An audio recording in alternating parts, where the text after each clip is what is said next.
Imagine owning a voice so iconic, it becomes the sound of Christmas itself, yet still being rejected by your own neighbors. Nat King Cole, the man behind timeless hits like Unforgettable and The Christmas Song, lived a life filled with success, but also deep struggles. He broke barriers as the first African American to host a national TV show, yet faced racism even in the luxurious home he bought in Hancock Park. What really happened to one of America's most beloved voices? Let's take a closer look at Nat King Cole's abandoned house, his $27 million fortune, and the tragic end of a true legend. Inside Nat King Cole's $5 million mansion, wealth, racism, and the home he refused to leave. Nat King Cole left behind more than just a musical legacy. He also left behind a life marked by both success and struggle. At the time of his death in 1965, Cole's net worth was approximately $3.5 million, which would be about $27 million today when adjusted for inflation. Yet, due to poor estate planning, heavy estate taxes, and legal costs, his family, including his daughter Natalie Cole, only received around $1 million in the end, equivalent to roughly $7 million today. Much of Cole's wealth came from his groundbreaking career as a singer and pianist. From jazz clubs to chart-topping hits like Mona Lisa, The Christmas Song, and Unforgettable, his smooth, soulful sound made him a household name. He also ventured into television, becoming the first African-American man to host a network TV show, The Nat King Cole Show. His fame brought not only fortune, but also a desire for a permanent, luxurious home. In 1948, fresh off his wedding to Maria Hawkins, Nat set out to find the perfect house in Los Angeles. They ultimately found it in Hancock Park, a prestigious neighborhood known for its stately mansions and old-money residents. At 401 South Muirfield Road stood a grand Tudor-style mansion that would become the couple's dream home, and a symbol of resistance against racism. The mansion, purchased for $85,000, a sizable sum at the time, was an elegant brick estate with a sweeping staircase that instantly captured Cole's heart. Inside, the home was filled with rich, luxurious decor carefully chosen by Maria, who had a refined eye for design. The living room became one of the house's standout spaces. A 13-foot mirror stretched across one wall, reflecting the room's long, custom-made sofa and white silk armchairs adorned with tropical patterns. Black lacquer coffee tables, marble pedestals, and soft yellow satin chairs completed the sophisticated look. It was a place of glamour, family, and pride. Yet, moving into Hancock Park was not easy. The neighborhood had been governed by a restrictive covenant barring non-white residents, except as servants. When Cole's purchase was revealed, neighbors reacted with hostility. The Ku Klux Klan even burned a cross on his lawn, and neighbors poisoned the family dog and fired a shot through their window. Despite these acts, the Coles refused to leave. Nat famously replied to neighborhood leaders, "Neither do I want undesirables, and if I see any coming in, I'll be the first to complain." Over time, the family grew, and the mansion became a haven for Nat, Maria, and their 5 children. The home weathered not only racial hatred, but also financial strain. In 1951, the IRS nearly seized it over unpaid taxes, but Cole managed to save it with a loan and support from Capitol Records. Nat lived in that house until his death, and Maria remained there until 1972. For Natalie Cole, the mansion represented her childhood and her father's legacy. Though it once symbolized a fierce fight for equality, it eventually became a place of fond memories and love. The home, now valued at over $5 million, still stands as a tribute to a man whose life was truly unforgettable. Nat King Cole, a life of highs and heartbreak. Nathaniel Adams Coles was born in 1919 in Montgomery, Alabama, a place where racism was woven into everyday life. At the time, Lynchings and race riots were tragically common, and his family struggled to get by amid growing prejudice in the South. Eventually, they'd had enough. Seeking a better life, the Coles family moved north to Chicago, where Nat's father became a Baptist minister. It was there that young Nat discovered his love for music. By age 4, he was already playing piano, following in the footsteps of his mother, who played the organ in church. His natural talent was hard to miss. He won his first music contest at just 10 years old, even before starting formal lessons at 12. Though shy by nature, music gave Nat confidence. As a teen, he was drawn to the lively rhythms of jazz. He would sneak out of the house just to hear his favorite musicians perform, soaking up every note. Inspired, he formed a small jazz band with his school friends called the Rogues of Rhythm. They played local gigs, often earning little more than a meal, but for Cole, it wasn't about the money. It was about the music. And he was good. So good, in fact, that he took a bold chance. Already recognized in his community as a prodigy, Cole and his band decided to challenge his idol, the legendary Earl Hines, to a battle of the bands. It seemed impossible, but the teenager's talent spoke for itself. Against all odds, Cole's group beat the jazz legend. His parents were proud of his gift, but Nat's next move was one they might not have expected. With a few early successes behind him, Nat King Cole felt ready to chase something bigger. Confident in his talent, he made a bold decision. He quit school. He joined his brother's band, Eddie Cole's Swingsters, and soon found himself playing in the orchestra for the Broadway musical Shuffle Along. At first, it was all about the music, but Cole would soon find himself caught up in more than he had expected. When Shuffle Along finished its Chicago run and headed west on tour, Cole was faced with a choice. His brother wanted him to stay and continue working with the Swingsters, but Nat had other plans, ones that involved both music and love. During the show, he had fallen for Nadine Robinson, one of the dancers. Their relationship raised eyebrows. Nat was just 17, while Nadine was 27. The 10-year age gap didn't deter him, nor did his brother's wishes. Driven by young love, Cole committed fully. Less than a year after joining the tour, he and Nadine were married.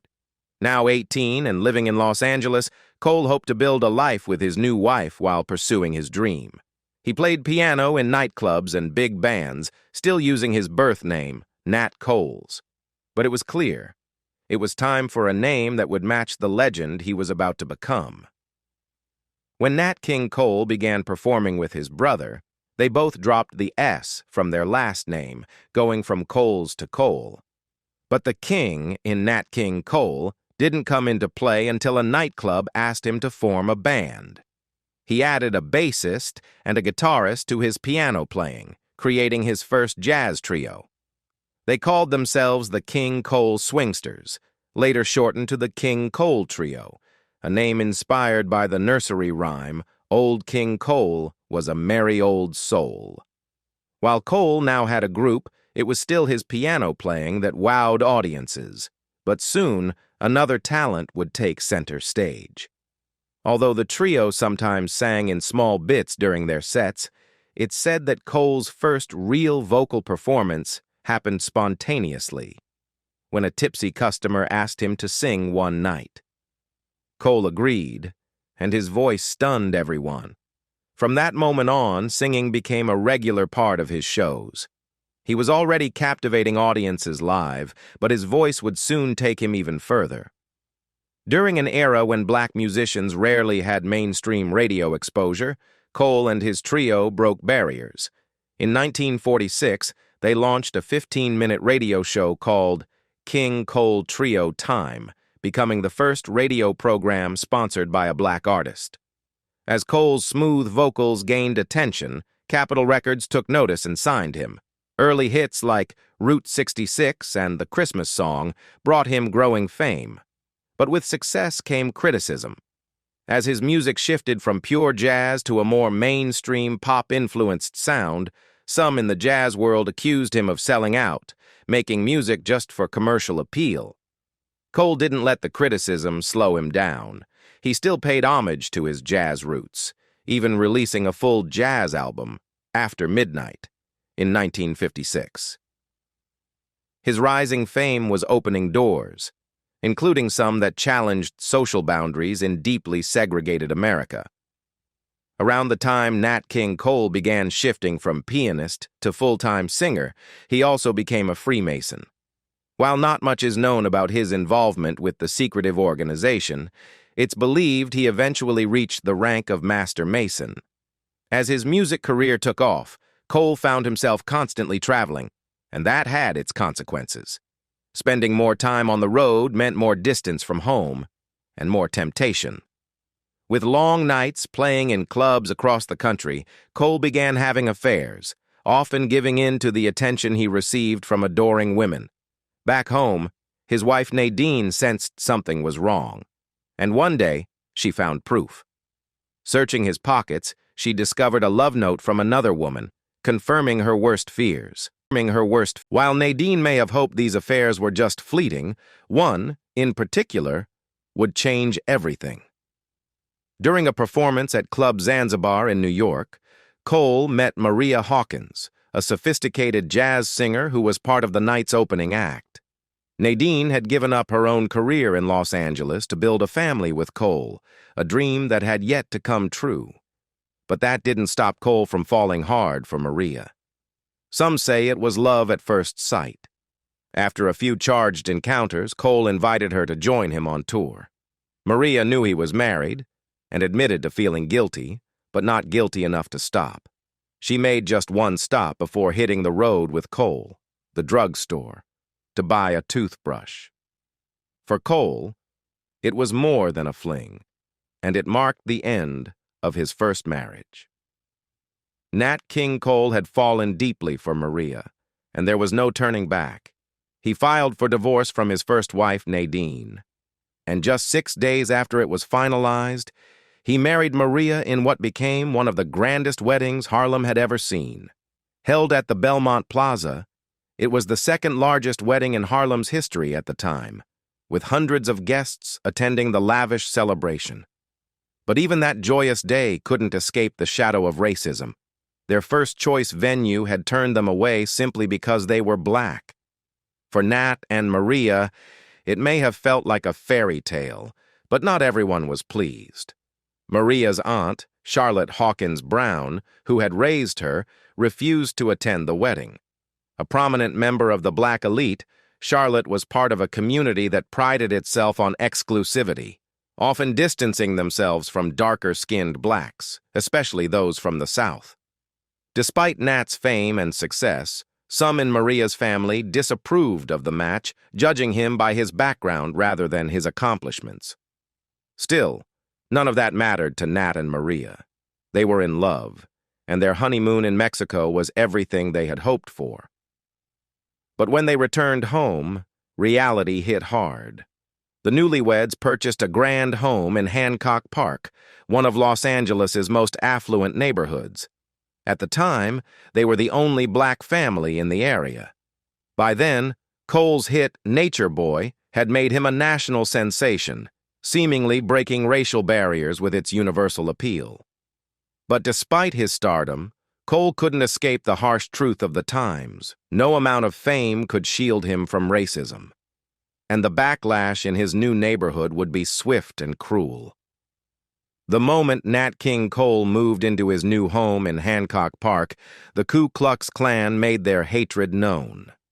California's Klan was active and vicious, and they targeted Cole immediately, setting a cross ablaze in his backyard as a terrifying warning. But the hostility didn't stop there. His wealthy white neighbors took things even further, showing just how unwelcome the Coles were. They poisoned his dog, and at one point, someone even fired a bullet through their window while Nat and Maria were away. Most would have packed up and left, but not Nat King Cole. Instead of retreating, he and Maria made a statement. They stayed. Maria went on to turn their house into a lavish, elegant home, making it clear they weren't going anywhere. In one now famous moment, Cole attended a neighborhood meeting where a white resident stood up and declared that they didn't want any undesirables living in the area. Without missing a beat, Cole calmly replied, "Neither do I." He faced racism head-on at home, but it wasn't the only place he encountered prejudice.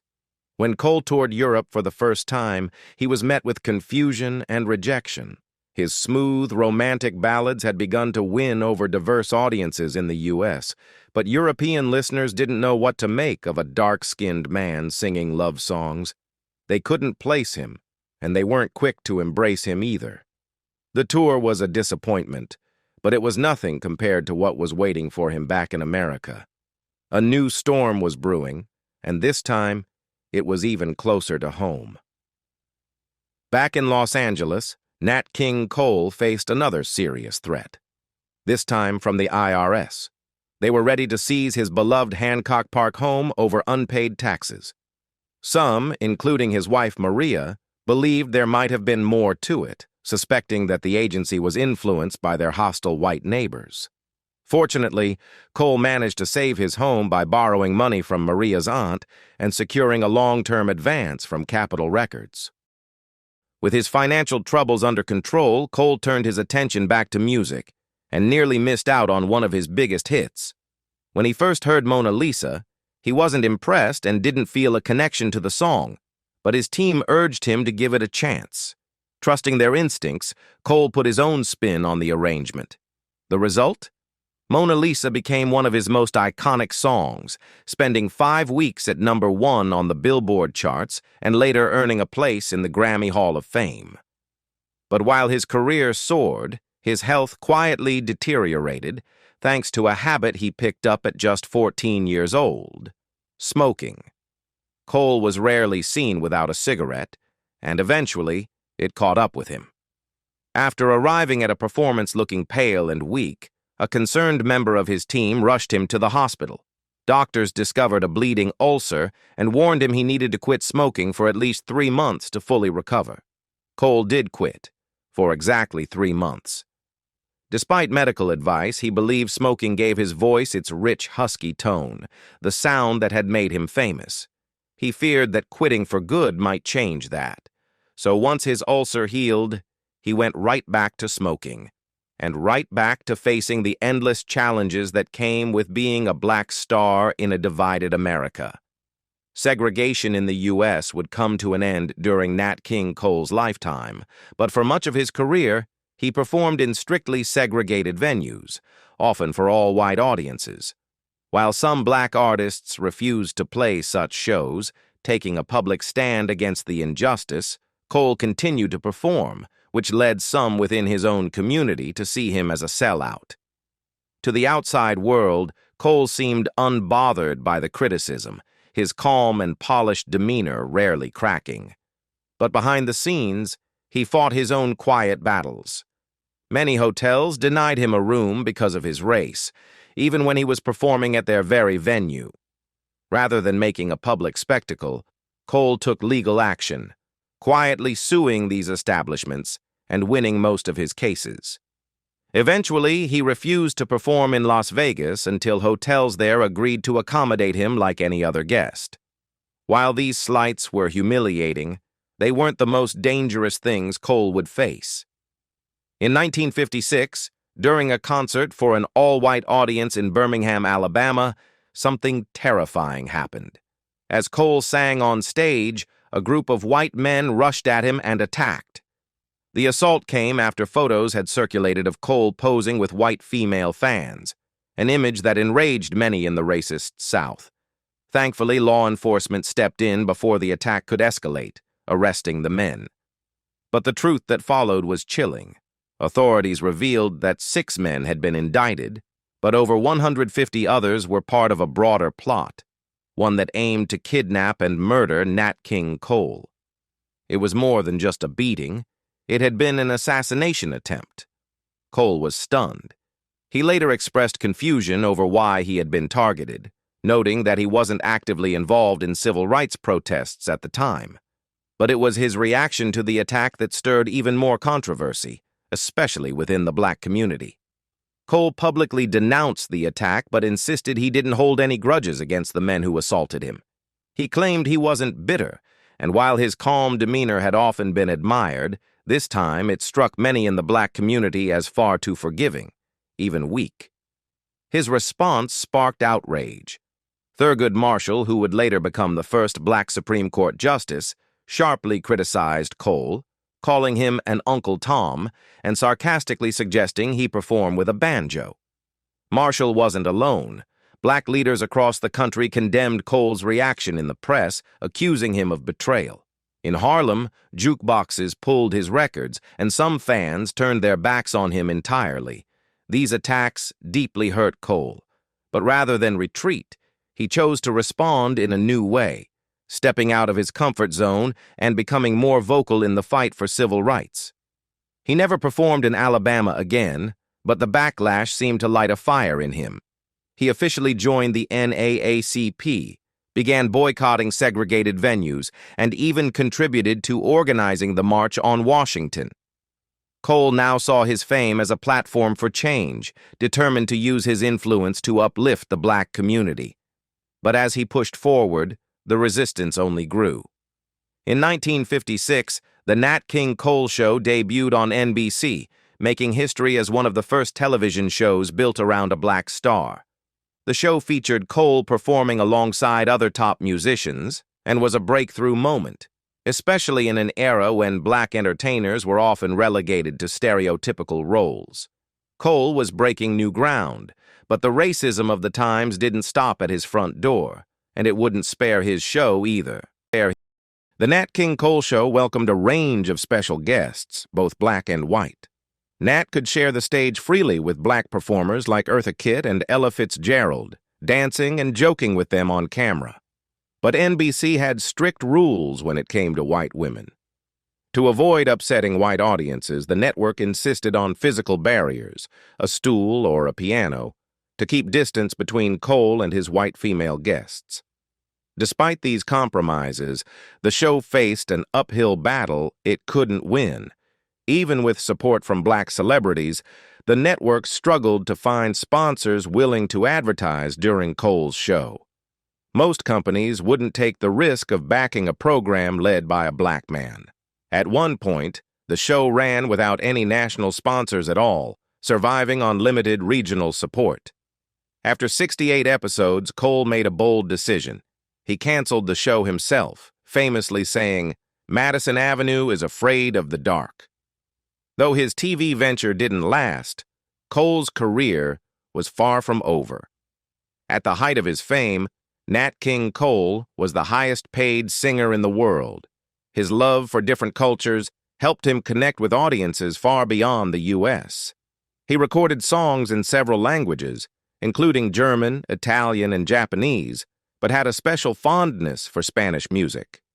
Though he didn't speak Spanish fluently, he recorded phonetically, memorizing the sounds. His accent may have been off, but fans adored him, especially in Cuba, where his Spanish-language albums became massive hits. Listeners even sang along in his version of the language, embracing his unique style. But even with success abroad, Cole would find his greatest triumphs and challenges in the country that had spent years trying to keep him in the shadows. Nat King Cole's legacy only grew after his death. His albums sold over 1 million copies shortly after his passing, and his influence earned him numerous posthumous honors. In addition to winning several Grammy Awards, he was later recognized with the prestigious Grammy Lifetime Achievement Award. But his impact went far beyond trophies. Cole was inducted into the Jazz Hall of Fame, the Latin Songwriters Hall of Fame, the National Rhythm and Blues Hall of Fame, and even the Rock and Roll Hall of Fame. He achieved incredible success in a country still deeply divided by race, and he didn't stop at music. Cole transitioned into acting, appearing on Broadway, television, and in films. One of his most notable roles was in St. Louis Blues, where he starred alongside other legendary musicians.